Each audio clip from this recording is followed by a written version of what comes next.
ইমতিয়াজ কে আছে? শেখ ইমতিয়াজ? হ্যাঁ, শেখ ইমতিয়াজ হচ্ছে আমার বর্ধমান ডিজিটাল নিউজের সাংবাদিক। কেন বলুন তো?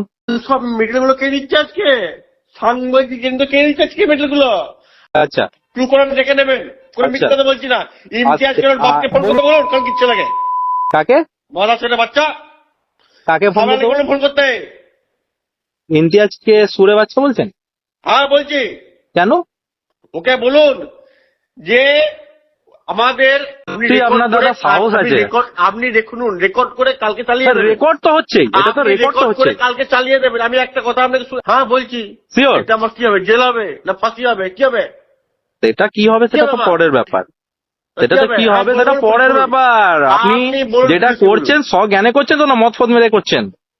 তোর বাবা মদ খেয়েছে, পেয়েছেন? হ্যাঁ, কত টাকা পেয়েছেন? কত টাকা? 18 নম্বর। আপনাকে তাহলে প্রদীপ রহমান ফোন করাচ্ছে? আপনাকে তাহলে কি প্রদীপ রহমান ফোন করাচ্ছে আপনাকে? নমস্কার, দেখছেন আমার বর্ধমান ডিজিটাল, আর আপনাদের সাথে রয়েছে আমি শেখ ইমতিয়াজ।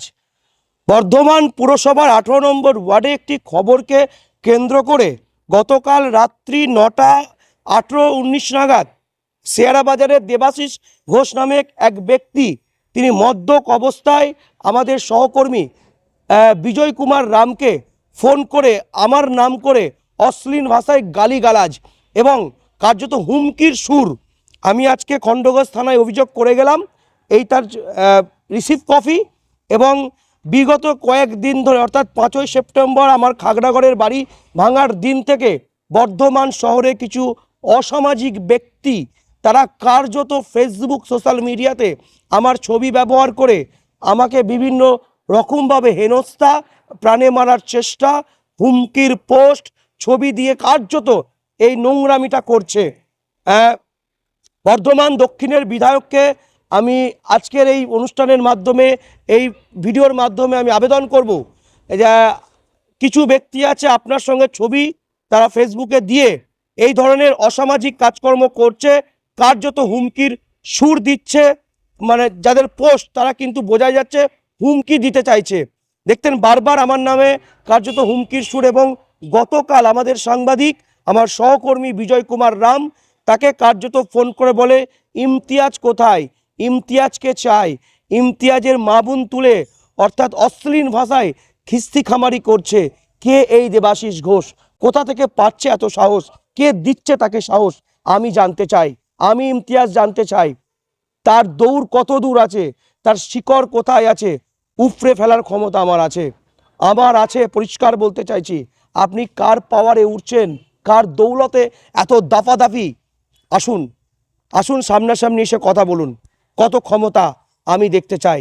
এইভাবে বাংলার প্রান্তে প্রান্তে প্রত্যেকটা সাংবাদিককে, ডিজিটাল মিডিয়ার প্রত্যেকটা সাংবাদিকদেরকে গোটা রাজ্য জুড়ে হেনস্থার মুখে পড়তে হচ্ছে। কোথাও মারা হচ্ছে, কোথাও ঘর বাড়ি ভাঙা হচ্ছে, কোথাও প্রাণে মারা চলছে, অর্থাৎ সাংবাদিক দমানোর চেষ্টা চলছে। পারবেন না। সাংবাদিকদের আওয়াজ কত দূর যেতে পারে, আমাদের বুমের, আমাদের কণ্ঠ, এভাবে আমাদের কণ্ঠরোধ করতে পারবেন না যারা করছেন। আমি আজ খণ্ডঘোষ থানায় দেবাশিস ঘোষের নামে লিখিত অভিযোগ করে গেলাম। আগামীকাল বর্ধমান শহরের কিছু ব্যক্তি রয়েছে, তাদের নামেও, তাদের প্রত্যেকটা স্ক্রিনশট, ফেসবুক পোস্ট আমার এই ফোনের মধ্যে লিপিবদ্ধ রয়েছে। প্রত্যেকটা পোস্ট আমি নাম ধরে ধরে আমি বর্ধমান সদর থানা এবং বর্ধমান জেলা পুলিশ সুপারের অফিসের দপ্তরে আমি লিখিত অভিযোগ করব। এইভাবে চক্রান্ত চলছে, কার্যত আমাকে কণ্ঠরোধ, আমাকে দামানোর চেষ্টা চলছে। এই দেবাশিস ঘোষ, তার অডিও ক্লিপ আপনাদেরকে খুব শীঘ্রই আপনাদের কাছে সম্প্রচার করব। এবং দেখে বোঝাই যাচ্ছে কার্যত তিনি এক কাউন্সিলরের নাম নিচ্ছেন, বর্ধমানের এক কাউন্সিলরের নাম তিনি নিচ্ছেন। অর্থাৎ তাহলে কি প্রশ্ন উঠছে, সেই কাউন্সিলর কি করাচ্ছে, সে কি ফোন করাচ্ছে ইমতিয়াজকে? সব করুন, আমরা সেই তথ্য অবশ্যই আপনাদেরকে দেব।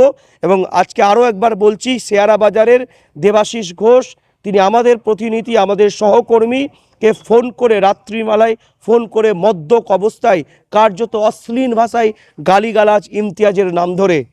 আজকে লিখিত অভিযোগ করলাম।